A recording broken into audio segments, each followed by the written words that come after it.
자, 2022년 올해 최대 정치 이벤트는 대선이죠. 최악의 비호감 대선이다. 네거티브 의혹 많았습니다. 두 사람 의혹들 이렇게 많았는데요. 검찰, 경찰, 공수처는 이 의혹들을 어디까지 수사를 했을까요? 자, 궁금하지 않으십니까? 한 방에 정리해드립니다. 함께 공부할까요? 안녕하세요. 동행가주 스터디 동정민 앵커입니다. 자, 이번 주는요, 올 한 해를 한번 정리를 해볼까 합니다.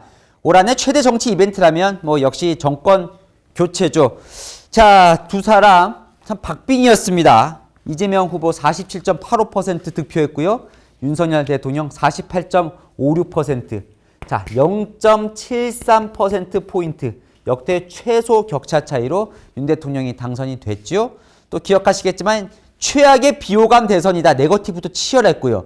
자, 그때 등장했던 여러 가지 수많은 의혹들, 과연 사법적 처리는 어떻게 진행이 되고 있을까요? 한 방에 정리를 해보겠습니다. 먼저요, 윤석열 대통령 의혹부터 시작합니다. 자, 윤석열 대통령 이 검찰총장 시절 때 의혹부터 살펴볼까요? 자, 당시에 문재인 대통령, 문재인 정부의 이 법무부 장관들과 계속해서 충돌을 했었지요. 때리면 큰다고 그러다 야당 대선 후보가 된 겁니다. 검찰총장이 고위직이다 보니까요. 민주당이나 시민단체가 윤 총장을 고발을 하면 그 고발권은 다 고위공직자범죄수사처, 공수처로 넘어가게 됩니다. 그래서 공수처가 수사를 했던 것들 하나씩 좀 살펴보려고 합니다. 첫 번째, 이것부터 살펴볼까요? 자, 한명숙 전 국무총리 기억나시죠? 2007년 대선 경선 앞두고 불법 정치자금 9억 원을 받은 혐의로 징역 2년, 구속이 돼서 실형을 살았었습니다. 자, 대법원까지 유죄다 판결을 했지만 민주당 인사들은 계속해서 무죄라고 주장을 하고 있어요. 문재인 전 대통령까지도 지금까지도 무죄라고 이야기를 하고 있죠. 그러다 보니까 당시에 이제 추미애 법무부 장관 시절에 이 한명숙 전 총리 관련해서 새로 재수사를 하고 싶어 했습니다. 그때 앞장섰던 사람이 이문정 대검 감찰정책연구관이었죠. 한명숙 명예회복용이냐 이런 말도 나왔었지만 당시에 명분은 이거였습니다. 한명숙 모해 위증교사 수사 방해. 이게 뭐냐면 일단 모해는 뭐냐면 꾀를 써서 남에게 해를 끼쳤다는 얘기예요. 무슨 말이냐? 한명숙 수사팀이 한 전 총리를 해치려고, 그러니까 유죄로 만들기 위해서 당시 재소자 신분이던 핵심 증인들의 진술을 조작했다.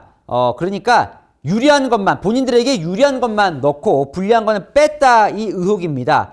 자, 이거를 다시 수사하려고 이문정 검사가 계속해서 이 감찰 필요성을 이야기를 하는데 윤석열 검찰총장이 이걸 받아주지 않습니다. 그러자 추미애 당시 법무부 장관은 이 수사 지휘권까지 발동을 해서 윤석열 총장이 손을 댈 수 없도록 뺏어버립니다. 그리고 시민단체는 이 윤 검찰총장을 수사를 방해했다면서 고발을 해요. 그런데 공수처는요, 올해 2월 윤 검찰총장 당시 총장에 대해서 무혐의 결론을 내리고요. 당시에 대검 간부들은 한명숙 총리 재수사가 필요 없다고 결론을 내립니다. 오히려요, 지금은 이문정 검사가 수사를 받고 있습니다. 이 감찰 과정에서 공무원 비밀을 누설했다는 죄로요. 자, 대선 때 윤석열 당시 후보를 이렇게 공격했었던 고발사주 의혹도 한번 살펴볼까요? 자, 손중성 검사 기억나십니까? 손중성 검사요. 당시에 2020년 총선 직전 이야기죠. 대검 수사정보정책관이었는데 총선을 앞두고 누구에게, 자, 김웅, 당시에는 이제 의원은 아니었고 후보였던, 총선 후보였던 김웅 의원에게 이런 텔레그램으로 야당 인사들 고발장, 최강욱, 황희석, 유시민 이런 판결문 자료 등을 텔레그램으로 보냈다라는, 그래서 선거에 영향을 미치려 했다, 그런 혐의였습니다. 자, 대검 정책관이 이렇게 보내는데 당시 윤석열 검찰총장이 몰랐겠느냐, 오히려 윤 총장이 고발을 사주한 것 아니냐, 이런 야당의 공격이 있었고, 열린민주당 최강욱 대표가 당시에 대검에 고발을 했었죠. 하지만 공수처는요, 윤석열 총장에 대해서 지시를 한 정황이 없다면서 무혐의 결론을 내렸습니다. 지금 상황은 어떤 상황이냐면요, 손준성 검사는 기소가 돼서 재판에 넘겨져서 재판이 지금 진행 중에 있고요. 김웅 의원은 검찰이 기소를 하지 않았습니다. 그런데 최근에 이 송검사 재판 과정에서 이 당시 텔레그램을 포렌식했던 검찰 수사관이 이런 증언을 했어요. 자기는 그런 면담 보고서를 진술한 적이 없는데 그게 지금 증거로 제출이 되어 있다. 그러면서 이게 좀 당시 수사에 문제가 있었던 거 아니냐, 야당의 공격이 다시 시작이 된 그런 상황입니다. 자, 이런 의혹도 있었습니다. 윤 총장 시절에 2020년 2월에 그러니까 코로나가 이제 초창기 벌어졌을 때 대구에서 이제 신천지 쪽에서 코로나가 확 퍼졌었지요. 근데 당시에 신천지를 뭐 수사해야 된다는 얘기가 많았었고 추미애 법무부 장관이 윤 총장에게 신천지를 압수수색하라고 특별 지시를 내립니다. 그런데 윤 총장이 거부를 해요. 자, 윤석열 총장도요, 본인이 인정을 합니다. 내가 신천지 압수수색 거부하겠다. 그랬더니 민주당에서 자, 건진법사 아시죠? 뭔가 윤 총장 뒤에 있다고 의혹이 제기된 건진법사의 자문을 받고 압수수색을 거부했다. 이런 의혹을 제기합니다. 이재명 민주당 후보도 그 얘기를 해요. 무슨 얘기냐면 건진법사가 이만희는 신천지 교주죠. 이만희가 영매라. 이 영매가 뭐냐면 뭔가 영적인 뭔가 능력을 보여줄 수 있는 그런 영적인 현상을 보여줄 수 있는 능력을 가진 사람입니다. 그러니까 이만희는 영매라서 당신에게 피해가 갈 수 있다라고 건진법사가 이야기를 해서 그 얘기를 듣고 윤 총장이 압수수색을 거부했다는 얘기입니다. 그랬더니 이제 윤 총장이 무슨 소리냐. 자, 당시에 신천지 교인이 30만 명이나 되는데 복지부에서 그 30만 명이 다 숨어버리면 오히려 방역에 역효과가 날 수 있기 때문에 그런 자문을 받고 내가 하지 않은 거다라고 이야기를 합니다. 어쨌건요, 윤 총장은 건진법사 자문을 받고 압수수색을 거부했다면서 직무유기 혐의로 고발을 당합니다.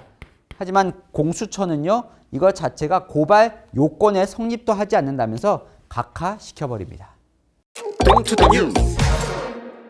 자, 이런 의혹으로도 또 수사가 진행이 됐더라고요. 자, 윤석열 대통령이 서울중앙지검장 시절에 옵티머스 이제 사기 사건이 벌어졌습니다. 그런데 당시에 옵티머스 쪽 변호인이 이규철 변호사인데, 이규철 변호사 기억나십니까? 박근혜 전 대통령 국정농단 특검 때 대변인 역할을 했던 변호사예요. 자, 윤석열 대통령도 당시 특검에 참여를 했잖아요. 둘이 서로 잘 아는 사이니까 이 이규철 변호사를 보고 당시에 사기 사건을 부실하게 수사를 했다는 의혹이에요. 자, 하지만 공수처는요, 이 사건에 대해서 뭐 의혹이 없다면서 무혐의 결정을 내렸습니다. 자, 이런 의혹도 대선 때 제기가 됐었어요. 허위 부동시. 이 부동시가 뭐냐면 뭐 왼쪽 오른쪽 눈의 시력이 너무 차이가 나서 이제 병역을 할 수 없는 병역 면제를 받았었는데 민주당에서 어떤 의혹을 제기했냐면 병역 면제 받을 때 시력보다 20년 뒤에 검사 재임용될 때 시력이 오히려 더 좋아졌다. 이 허위로 부동시 판정을 받아서 병역에서 빠진 거 아니냐라는 의혹을 제기를 합니다. 하지만 공수처는 아무런 이 역시 수사를 해보니까 범죄 혐의가 없다면서 각하시켜버립니다. 자, 아직 끝나지 않은 사건도 있습니다. 부산저축은행 수사 무마건은요, 현재 계속 수사 중이에요. 대장동 특혜와도 관련이 있지요. 민주당이 대장동 관련해서 워낙 공격을 받다가 이걸로 이제 역공을 하기 시작한 건데요. 이 얘기입니다. 2011년에 당시 윤석열 대검 중수이과장이 불법 부산저축은행 대출 사건에 대해서 대대적인 수사를 벌입니다. 저희가 뉴스터지에서 공부를 한번 한 적이 있는데 기억을 한번 더듬어 보시죠. 자, 그런데 2011년 전에 2009년에 남욱동 대장동 일당이 부산저축은행으로부터 1,155억 원 대출을 받습니다. 상당히 거액의 대출인데 이게 나중에 알고 보니까 중간에 브로커가 낀 불법 대출이었던 거예요. 그런데 이걸 2011년 수사 때는 못 밝혀냈던 거고, 그러다 보니까 혹시나 이 브로커의 변호인이 누구였냐면요, 박영수 특검이었습니다.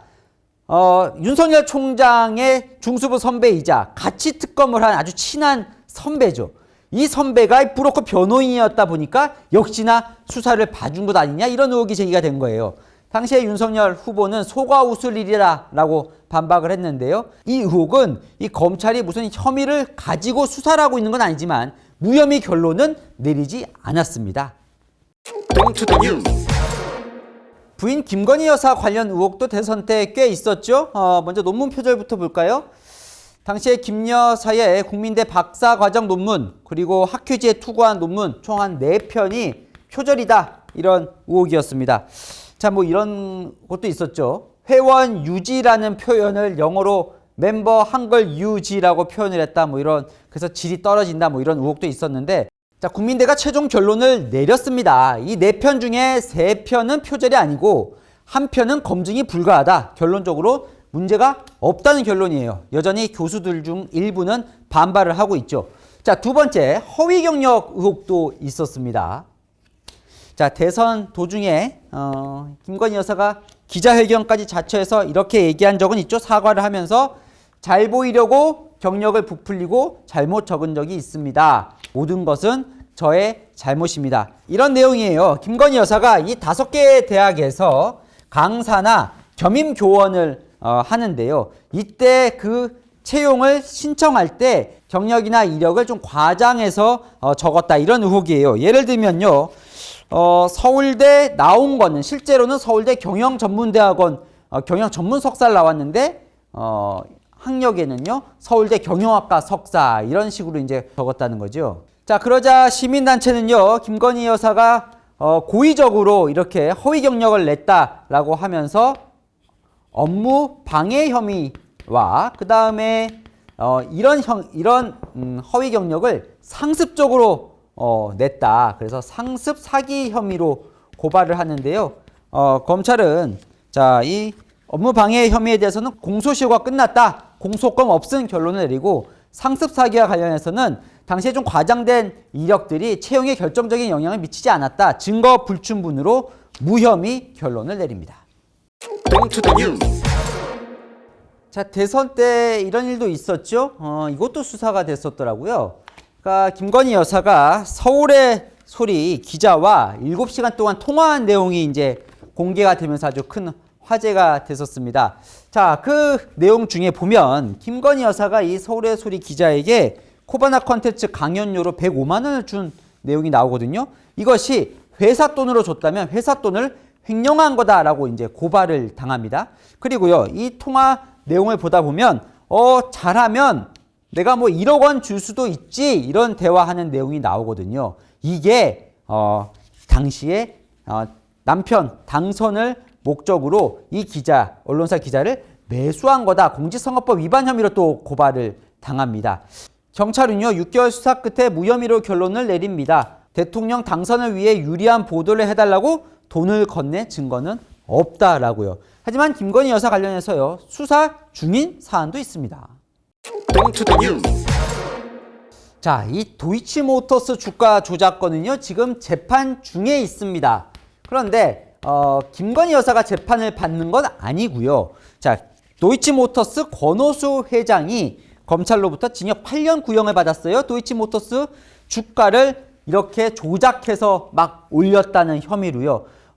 권 회장이 91명 계좌로 주가 조작범들과 함께 이렇게 주가 조작을 한 혐의인데, 자, 김건희 여사가 이 주가 조작한 기간에 주식을 산 적이 있습니다. 그리고 둘이 친해요. 그러다 보니까 김건희 여사가 이 주가 조작에 가담하거나 공모한 거 아니냐라는 혐의가 나온 거예요. 김건희 여사는 이렇게 해명을 하고 있죠. 내가 투자한 적은 있지만 주가 조작을 한다는 사실은 전혀 몰랐다. 자, 민주당에서는 왜 김건희 여사 수사 안 하냐 계속 얘기하는 게 바로 이 건인데, 어쨌든요 검찰은 김건희 여사에 대해서 무혐의 결론을 내린 적이 없기 때문에 수사 중이다 이렇게 보는 게 정확할 것 같습니다. 자, 장모 의혹도 있죠. 처가 의혹. 윤석열 대통령이 2012년 3월 11일에 결혼을 합니다. 대검찰청에서요. 자, 그런데 그 전후에 장모가 투자한 건들이 지금 말썽이 나는 거예요. 자, 최근에요. 이 불법 요양병원 개설과 관련해서는 무죄가 났습니다. 장모가요. 자, 이게 뭐냐면 2013년에 이 장모가 요양병원에 이제 투자를 해서 요양병원을 세웁니다. 그런데 이 요양병원에 의사 면허가 없는 사람이 운영을 하는 거예요. 그러니까 흔히 말하는 이제 사무장 요양병원인데, 이 사무장 요양병원은 의료법상 할 수 없게 되어 있습니다. 그런데 할 수 없는 병원을 차려놓고 요양급여로 건강보험공단으로부터 22억 9천만 원을 가져갔다. 그래서 이제 기소가 됐고 실제로 1심에는요. 징역 3년 선고를 받고 작년 7월에 법정 구속이 됩니다. 그런데 항소심에서 무죄가 나오고 최근 12월 15일에 대법원도 무죄 판결을 나와요. 그러니까 장모가 투자를 한 건 맞지만 이 요양병원이 불법으로 운영되는 걸 설계하는 데는 참여하지 않았다라고 보는 겁니다. 하지만 남은 것도 있습니다. 잔고증명서 위조. 이 부분은요. 사실 지금 징역 1년 선고도 받았습니다. 이 무슨 건이냐면 2013년에 성남시 도촌동 땅을 사는데요. 그 땅을 살 때 내 통장에 349억 원이 있다고 잔고증명서를 내미는데 그게 위조였던 거예요. 그리고는 그 땅을 차명으로 산 혐의입니다. 자, 장모는요. 잔고증명서를 위조한 걸 인정을 합니다. 하지만 그 위조한 걸 내가 실제로 쓰진 않았다라고 부인을 하고 있어요. 어쨌건 1심에서 징역 1년 선고를 받은 상황입니다. 자, 요즘 민주당이 상당히 공격하는 게 이거 바로 이 건입니다. 경기도 양평 공흥지구 개발 사업. 이게 뭐냐면 2006년에 대통령 장모가 양평 공흥지구 땅을 사서 가족 회사를 설립한 다음에 300세대 넘는 분양을 해서 이익을 얻는데요. 그 과정 속에서 여러 특혜를 받았다는 의혹이에요. 내야 할 부담금은 조금만 내고 이익은 많이 얻어놓고 축소로 신고했다거나 이런 걸 그냥 봐주기를 했다. 특혜 의혹을 받았는데 이거는 지금 검찰이 계속 수사 중인 상황입니다. 자, 다 모아봤습니다. 볼까요? 대통령 관련해서는 이제 부산저축은행 수사건 정도 수사 남았는데 어차피 대통령은요, 내란이나 외환죄를 제외하고는 대통령 재직 시에는 형사상 소출을 받지 않습니다. 김건희 여사 건은요, 다른 거는 좀 법적으로는 정리가 된 것 같고, 도이치모터스 주가 조작 아직 끝나지 않았고요. 장모권 관련해서는 무죄가 난 것도 있지만, 재판이 진행되는 것도 있고, 지금 수사 중인 상황도 있지요. 자, 이렇게 윤석열 대통령과 가족권 살펴봤으니까 상대 후보였던 민주당 이재명 대표 관련한 것도 살펴봐야겠죠. 이거는요 12월의 마지막 날인 이번 주 토요일 오후 3시에 살펴보겠습니다. 자, 복잡한데 궁금한 이슈 댓글로 남겨주시면 제가 대신 풀어드리겠습니다. 송인가 뉴스터디 오늘은 여기까지입니다. 감사합니다.